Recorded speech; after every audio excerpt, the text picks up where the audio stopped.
When we think about the Lenten season leading up to Easter, the first thing that usually comes to mind is giving up. Jesus gave up his holy place in heaven to come down and live among us in our not-so-holy world. And every year during this time, we're called to give up something we cherish as a symbolic remembrance of what he gave up for us. That's a good and worthy practice. But perhaps we should reframe our thinking about the Lenten season. Maybe we should think of Lent as more of an extension of Christmas, a bookend, really. And instead of being a season of giving up, we should think of it as a season of gifts. In fact, I'm going to suggest that the gifts of Easter we're going to discuss are the most precious gifts any person could ever receive, because they cost God so much to give. There was a time many years ago when everything was handmade. The table that held our midday meal, the baskets that carried our goods, the hammers, the nails, the saws that built our houses, and the clothes that protected us from the elements. All were made by hand.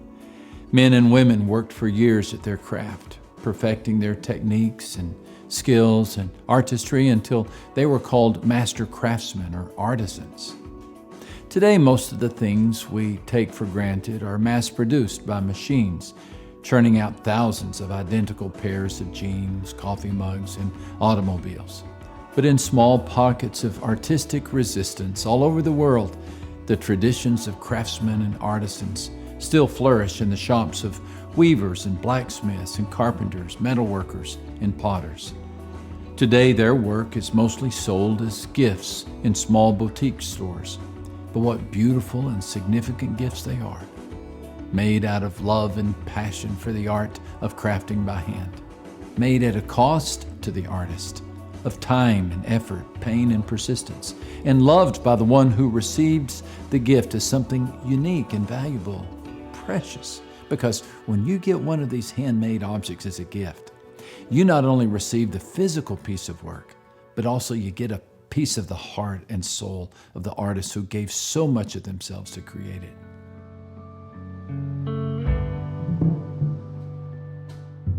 One of the oldest and most practical craftsman's skills is the art of basket weaving. In ancient days, in terms of usefulness to society, basket weaving was on the same essentials level as fire building and wheel making. Baskets were used as containers in every home. But they were also the original FedEx package for items carried by early traders from city to city. Plant materials ideal for the task included narrow leaves and fronds and vines. Most important, they needed to be pliable and strong. But there was often a catch. Some of the best materials, such as blackberry vines, had thorns, and the basket weavers often paid the price of scratched and cut hands as they worked to remove the thorns so they could weave the vines into something useful and beautiful. This brings us to our first gift that God gave us at the cross. Over 2,000 years ago, in a grimy stone cell in Jerusalem, a Roman soldier took some branches and wove what he assumed would be a gift of shame and mockery, a crown of thorns.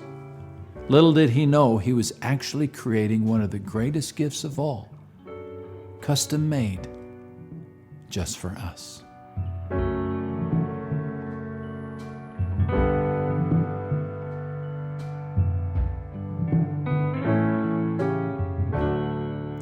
Have you ever wondered why God gives so much?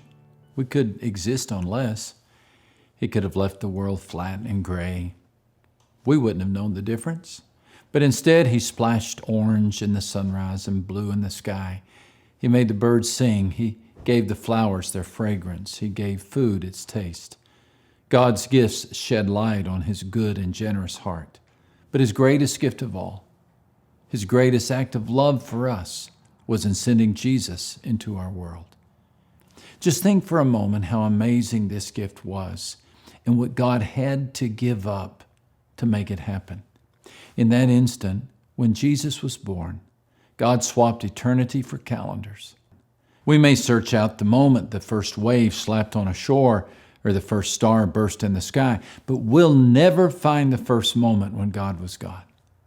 The Bible tells us that God is beyond our understanding. The number of his years is past finding out. There was no moment when God was not God, for he is eternal. But when Jesus came, this all changed. For the first time, he heard a phrase never used in heaven. Your time is up. As a child, he had to leave the temple because his time was up. As a man, he had to leave Nazareth because his time was up. As the Savior, he had to die because his time was up. For 33 years, the stallion of heaven lived in the corral of time. And what about the fact that Jesus lived in a body? One moment he was a boundless spirit, equally present in Peking and Peoria, as active in Texas as Timbuktu. The next moment, he was flesh and bones, imprisoned in a human body, restricted by weary, prone muscles and eyelids. His once limitless reach was limited to the stretch of an arm. His speed checked to the pace of human feet. I wonder if he was ever tempted to reclaim his boundlessness. In the middle of a long trip, did he ever consider transporting himself to the next village?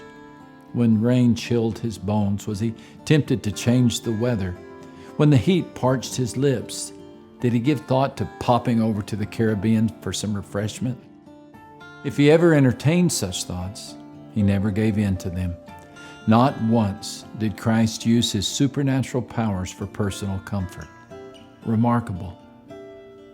But was Jesus' humanity the most remarkable part of God's gift in sending him into this world? Many would argue not. Many would point beyond the surrender of timelessness and boundlessness to the surrender of sinlessness. In the Bible, an object that symbolizes the consequences of sin in humanity's heart is a thorn bush. Back in Eden, when the shadow fell across the garden, the Lord said, I will put a curse on the ground, and the ground will produce thorns and weeds for you, and you will eat the plants of the field. God echoed the truth of these words when he urged the Israelites to purge the land of the godless Canaanites. He told Moses, if you don't force those people out of the land, they will bring you trouble. They will be like sharp hooks in your eyes and thorns in your sides. The Canaanites proved to be just that. The Bible tells us rebellion results in thorns. Proverbs 22:5 states, evil people's lives are like paths covered with thorns and traps. Jesus even compared the lives of evil people to a thorn bush. In speaking of false prophets, he said, you will know these people by what they do. Grapes don't come from thorn bushes, and figs don't come from thorny weeds. The fruit of sin is thorns, spiny, prickly, cutting thorns. So it's interesting, given this symbolism in the Bible, that when Jesus was crucified, the soldiers placed a crown of thorns on his brow. Mark's gospel tells us that when the soldiers led Jesus away into the palace, they put a purple robe on him and then twisted together a crown of thorns, and they set it on him. And they began to call out to him, Hail, King of the Jews! These unnamed Roman soldiers took branches, mature enough to bear thorns, nimble enough to bend, and they wove them into a crown of mockery. I emphasize the point of the thorns to suggest a point you may have never considered. If the fruit of sin is thorns, isn't the thorny crown on Christ's brow a picture of the fruit of our sin that pierced his heart? What is the fruit of sin?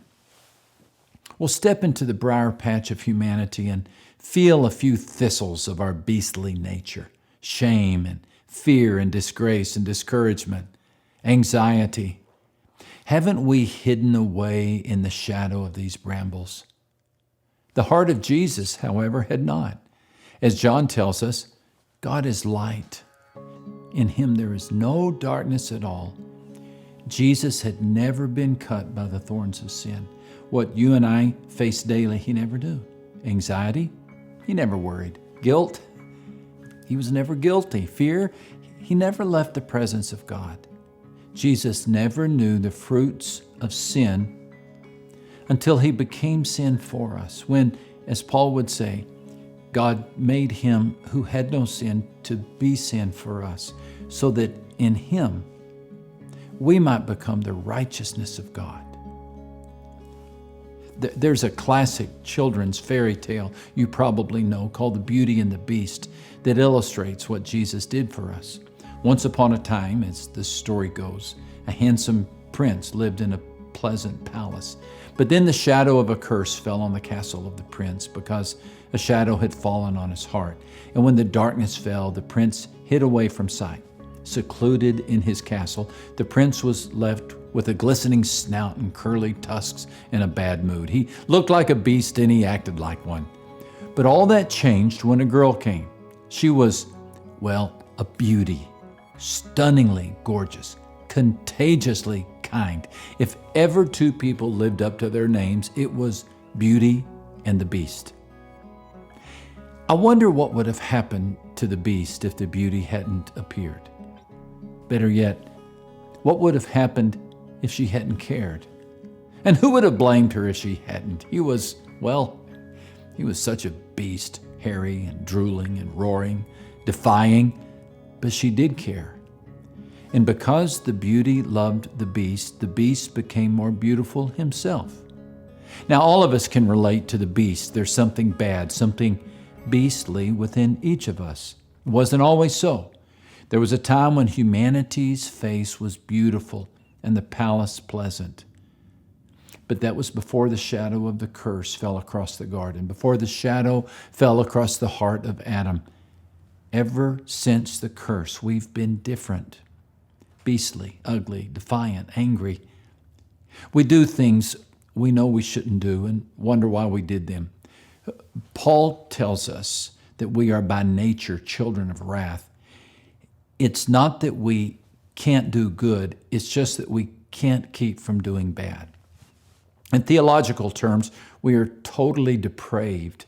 Though we have been made in God's image, we're corrupt at the core. In the fairy tale, the curse ends when the Beauty kisses the Beast. But in the Bible, the Beauty does much more. He becomes the Beast, so the Beast can become the Beauty. Jesus changed places with us. The sinless one took on the face of a sinner so that we sinners could take on the face of a saint. And when Jesus did this, all the emotions of sin tumbled in on him like shadows in a forest. He felt anxious, guilty, and alone. Matthew tells us that when Jesus was crucified, he cried out in a loud voice, my God, why have you forsaken me?" Can't you hear the emotion in Jesus' prayer? These are not the words of a saint. This is the cry of a sinner. The crown of thorns, representing the consequences of our sin, reflected more than the depraved heart of the soldier who crafted it. This crown could have been made and should have been worn by every one of us. But it was not, thanks to the greatest gift of all. Why did God do all this? Why did He give us this gift? Well, the answer is simple. For God so loved the world that He gave His one and only Son, that whoever believes in Him shall not perish, but have eternal life.